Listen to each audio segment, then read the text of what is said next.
আগে দেখুন, বুঝুন, তারপরে গিয়ে করুন, অবশ্যই কাজ হবে। আপনার প্রয়োজন পড়বে একটি ছোট্ট মাটির প্রদীপের, একদম ছোট্ট মাটির প্রদীপ, খুব বড় সাইজের নয়। মাটির প্রদীপ নেবেন, 3টি মাত্র লবঙ্গ নেবেন, 3টি মাত্র গোলমরিচ নেবেন। গোলমরিচ লবঙ্গ যদি আপনার বাড়িতে থেকে থাকে, যদি সেটা রান্নার কাজে ব্যবহার করা হয়, তো সেটি আপনি ব্যবহার করবেন না। যদি পারেন তো একটু নতুন কিনে নেবে করে পাশে থাকা নোটিফিকেশান বেল আইকনটি অবশ্যই প্রেস করে নিন, কারণ আমি যখনই নিত্য নতুন ভিডিওগুলো আপলোড করব সবার আগে আপনারা আপডেট পাবেন এবং ভিডিওটি দেখতে পারবেন। আর কিছু কিছু ভিউয়ার্সরা আছেন যারা আসেন, ভিডিও দেখেন, কিন্তু চ্যানেল সাবস্ক্রাইব করেননি, তাদের উদ্দেশ্যে একই কথা বলবো, সাবস্ক্রাইব করুন, সঙ্গে থাকুন, দেখতে থাকুন। এবার বলছি আপনি কি করবেন। না, আপনি প্রদীপটিকে যেরকম সর্ষে তেল বা তিলের তেল দেওয়া হয়, আপনি সর্ষে তেল বা তিলের তেল যে কোনো তেল ব্যবহার করতে পারেন, দুটি তেলের মধ্যে দিয়ে যেইভাবে প্রদীপ পোলতে করে জ্বালানো হয়, আপনিও সেম জিনিস বা সেম মানে একই কাজ করবেন। প্রদীপের তেল ঢেলে আপনি প্রদীপ জ্বালাবেন। প্রদীপটি জ্বালাবার পরে 3টি লবঙ্গ এবং 3টি গোলমরিচ আপনি নিচ্ছেন। ছেলে যদি হন ডান হাতের উপর প্রদীপটিকে রাখবেন, জ্বালাবার পরে প্রদীপটিকে রাখবেন, আর মেয়ে হলে বাম হাতের উপর প্রদীপটিকে রাখবেন। দিয়ে একটি লবঙ্গ নেবেন, আপনি যাকে বশীভূত করতে চাইছেন তার নাম বলে প্রদীপের তেলে দিয়ে দেবেন। তারপরে একটি গোলমরিচ নেবেন, সেখানে আপনি আপনার নাম বলবেন, প্রদীপের তেলে দিয়ে দেবেন। তারপরে দ্বিতীয় যে লবঙ্গটি আছে সেই লবঙ্গটিতে আপনি আপনার নাম বলবেন, আর একটি গোলমরিচে যাকে বশীকরণ করতে চান তার নাম বলবেন, প্রদীপের তেলে দিয়ে দেবেন। 3 নম্বর লবঙ্গ নিলেন, 3 নম্বর লবঙ্গটা নিয়ে আপনার নাম এবং যাকে বশীভূত করতে চাইছেন তার নাম বলে প্রদীপের তেলে দিয়ে দেবেন, এবং 3 নম্বর গোলমরিচটা নিয়েও আপনি আপনার নাম এবং ওনার নাম বলে যাকে বশীভূত করতে চান তার নাম বলে প্রদীপের তেলে দিয়ে দেবেন। দেখুন, এতে কিন্তু টাকা পয়সা খরচ করতে হচ্ছে না এবং আপনাকে কোথাও যেতেও হচ্ছে না। অতএব আপনি এই কাজটি বাড়িতে বসে করতেই পারেন।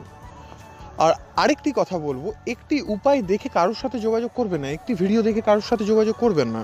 কারণ এমন তো হতেই পারে না যে আপনি আমার দেওয়াই হোক বা অন্যান্য লোকের দেওয়াই হোক, একটি ভিডিও দেখলেন, সেই উপায়টি আপনি করতেও পারেন বা নাও করতে পারেন। প্রত্যেকটা উপায় যে করতে পারবেন তার কিন্তু মানে নেই। অতএব যখন দেখবেন আপনি যার ভিডিও দেখছেন, আমারই কেন বা অন্যান্য লোকের কেন, সেই উপায়টি আপনি করতে পারছেন না, অতএব তার চ্যানেলে যান, তার চ্যানেলের ভিতর ঢুকুন, অনেক উপায় দেওয়া থাকবে, তার মধ্যে থেকে আপনার করতে পারার মতো একটি না একটি অবশ্যই ভিডিও পেয়ে যাবেন। এবার হচ্ছে বলছি, এই কাজটা তো আপনি করলেন, হাতের মধ্যে প্রদীপও আছে, তো এবার বাকি কাজটা কী করবেন এবং কোন দিন করবেন, কখন করতে পারবেন।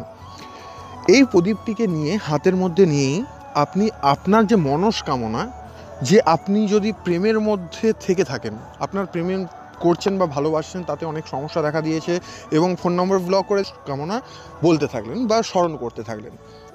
তারপরে অবশ্যই যখন স্মরণ করবেন, পশ্চিম মুখে, বিবাহিত মহিলা পুরুষ হলে পশ্চিম মুখ করবেন। আর আয় বড় যারা মানে এখনও পর্যন্ত যদি বলি যে কাজ বাজ করে না, বেকার, তো তারা পূর্ব দিকে মুখ করে, মানে স্টুডেন্ট, তো তারা পূর্ব দিকে মুখ করে করবেন। আর যারা কাজ বাজ করেন কিন্তু বিবাহিত নয়, তারা উত্তর মুখে মুখ করে আপনি আপনার এই কাজটি করবেন। এইটি করার পরে আপনি প্রদীপটিকে নেবেন, প্রদীপটিকে নিয়ে যদি আপনি ছাদ দেওয়া বাড়িতে থাকেন, একদম ছাদের উপরে, চিলে কোঠার উপরে আপনি প্রদীপটিকে রেখে দেবেন, ও যতক্ষণ জ্বলবে জ্বলবে, দিয়ে ও নিমে যাবে। তো আর আপনি যদি মাটির বাড়িতে থাকেন, গোপনীয় কোনো একটা স্থানে আপনি রাখার চেষ্টা করবেন, বাড়ির বাইরে, যাতে 5 জনের চোখে না পড়ে, তো সেখানে রাখবেন। আর এটা যদি আপনি বাইরেও এই কাজটি করতে পারবেন, বাড়ির ভিতরেই যে করতে হবে এরকম কোনো মানে নেই। তারপর যখন প্রদীপটি জ্বলতে জ্বলতে পরে যখন নিমে যাবে, আপনি রাত্রে করছেন বা যখন করুন না কেন, তার পরের দিন, মানে আজকে করলেন, কালকে প্রদীপটিকে নেবেন, দিয়ে নয় প্রবাহমান নদীতে ভাসাবেন, মানে প্রবাহমান জলে ভাসাবেন, আর নয়তো নোংরা কোনো জায়গায়, সেটা ড্রেন হতে পারে, ডাস্টবিন হতে পারে, যে কোনো নোংরা জায়গায় সেখানে ফেলে দিতে পারেন, তাহলেই আপনার কার্য সিদ্ধি হবে। এবার আপনি এই কাজটি করতে পারবেন সোমবার, বুধবার, বৃহস্পতিবার, শুক্রবার ও রবিবার এবং অমাবস্যা পূর্ণিমা। তো ভিডিওটি দেখে যদি আপনি কিছু শিখতে পারেন বা জানতে পারেন, নিজের সমস্যা যদি নিজে সমাধান করতে পারেন, অবশ্যই তাহলে ভিডিওটা দেখে যদি উপকৃত হন, তাহলে আপনাদের কাছে বিশেষ অনুরোধ, লাইক এবং শেয়ার করতে ভুলবেন না, তার সাথে চ্যানেলকে সাবস্ক্রাইব করতেও ভুলবেন না। আজকের ভিডিও এই পর্যন্তই। নিজেরা ভালো থাকুন, অপরকে ভালো রাখুন, সঙ্গে থাকুন, দেখতে থাকুন। ধন্যবাদ।